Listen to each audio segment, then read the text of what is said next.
Thank you for joining me for Cold Counter. In this episode, we'll be teaching you how to stop feeding Vayne in my ranked games.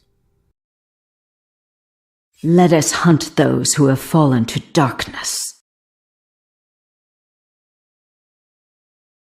Now, when it comes to cold countering a champion, you first need to identify what makes them so difficult to play against. For Vayne, she draws this from three primary categories: her massive damage, her unique anti-tank stats, and her ease of kiting. So we'll break down these three categories, explain why they are the way they are, and how to deal with them. So her massive damage and unique anti-tank stats are drawn primarily from one ability of hers, and that is her percent max health true damage. What that means is that the more HP that you buy, the more damage she'll deal against you. Making this even more difficult is the fact that that damage is dealt to you as true damage every 3 auto attacks, which means that it will ignore your resistances. That being said, one of the best ways to deal with her would be to build flat resistance items. You don't want a lot of HP because that's going to feed into her true damage. Instead, you want to go for things like Thornmail or Randuin's Omen, things that won't give you a lot of HP but plenty of resistances. Now, some other items you can buy if you're not a bruiser or tank would be Phantom Dancer and Death's Dance. These are exceptional dueling items and also give you some decent tankiness.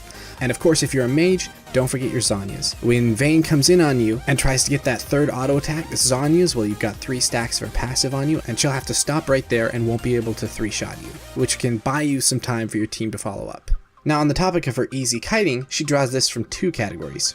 Her passive, which is literally just more movement speed if you're heading towards the enemy, and her Q. Now, early levels, this is going to be on a relatively long cooldown, so you can take advantage of that by baiting it out and then locking her down with your hard CC. However, late game this goes extremely low, to 3 to 4 seconds, depending on the CDR she might have. When laning against her, you and your support desperately need to be on the same page. Vayne is extremely strong late game, so you need to take advantage of her weaker early game and leverage that against her to win, which means make sure that when you're going in to 2v2 in the bot lane that your support focuses Vayne, and you need to focus her as well. Watch carefully for her Condemn. This ability knocks you back, and if it hits a wall, you get stunned. Now, when Vayne is playing from red side, you'll need to watch here and here carefully to make sure you don't get pinned against these walls. She'll also end up using her Q to reposition herself so that she can condemn you into a wall, so be very careful for that. Now, when she's laning from blue side, you'll need to be very careful here and make sure you don't get pinned.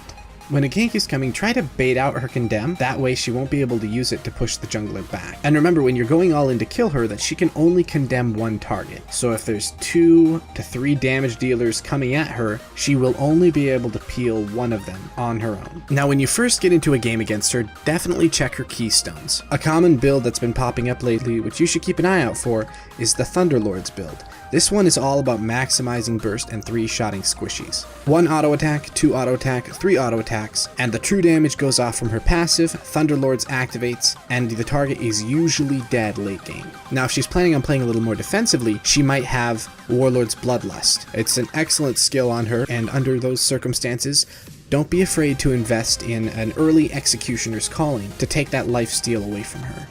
Don't forget to focus Vayne at the beginning of the team fight. If you get past the 40-minute mark, your win condition every team fight is making sure that you reliably and consistently kill Vayne every time. Because if she survives after 2 to 3 of your teammates are dead, the team fight is almost guaranteed to be over and the enemy has won. Now, it goes without saying that hard CC that's reliable is going to be extra effective against her. When you're looking at champions to pick against her, this can be leveraged to a huge advantage. Someone like Taric doesn't have hard CC that's reliable enough to contend with her consistently. So when I talk about champions that counter her, at least when I go bot lane, I'll likely be talking about duos and what makes them so strong together. So the first champions I'll be mentioning that counter her well in bot lane would be Jhin and Zyra. If Zyra throws her snare out to catch Vayne, she tumbles out of the way. But if Zyra lands an auto attack or 2, Jhin can follow up and lock her down, and then Zyra can follow up with her ultimate. This is a massive amount of CC. And the burst potential and damage that Zyra and Jhin offer together, as well as both their abilities to fight Vayne from relative safety, makes them very good at shutting her down hard in lane. But just like any other late game champion, If Vayne gets to the 30 to 40 minute mark, she's going to be much harder to deal with, so you need to be very careful against her. And both these champions are also relatively good on their own. Another good combo is Karma and Draven. These two champions work well together for a couple of reasons. First, Karma's able to fight and poke Vayne without putting herself at risk. And secondly, Karma has reliable CC. She puts on a tether, and as long as she stays on top of her, she will get locked down. Now Draven is just Draven. He has mass amounts of damage at every stage of the game, and has some of the highest burst of any ADC in the game. On top of that, he also scales as hard as Vayne does into the late game, so it makes him very good for dealing with Vayne. If Vayne gets ahead, Draven isn't going to be 1v1ing her. But if the two are even, early game Draven wins. When we get late game, it turns into more of a skill matchup, so do be careful about that. So when it comes to champions elsewhere, like in other lanes, I've got two champions I want to draw attention to. First is Vi. Vi is extremely reliable. She can get on top of Vayne consistently and still deals large amounts of damage.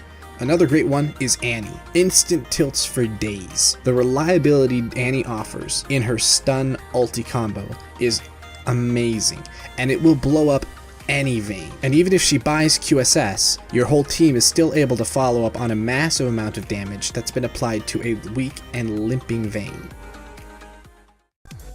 Thank you for watching, and feel free to share this with your friends if you feel like they may need some tips on how to deal with Vayne.